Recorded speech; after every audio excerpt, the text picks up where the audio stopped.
公元前483年，猶大人被擄到巴比倫國後70年，大部分的猶大人一批批地逐回到耶路撒冷，但仍然有部分人留在被擄之地，過着波斯國俗世的生活。他們對神已經失去了信心，過着沒有神的日子。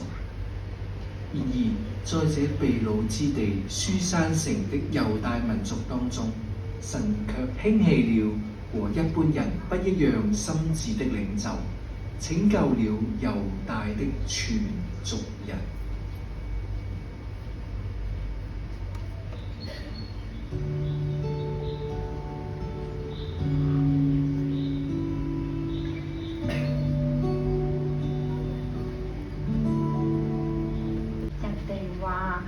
流星許願，願望係會成真㗎。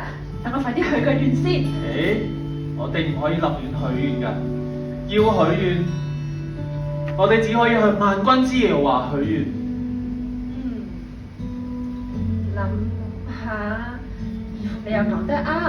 由細到大，你都咁錫我，我有你一個咪夠啦。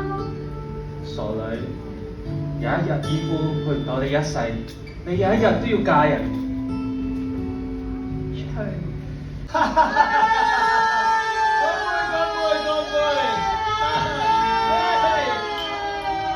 最緊要開心，最緊要好玩啊！大家盡情盡情。聽講皇后美若天仙㗎喎，不如請佢出嚟俾大家欣賞一下咧。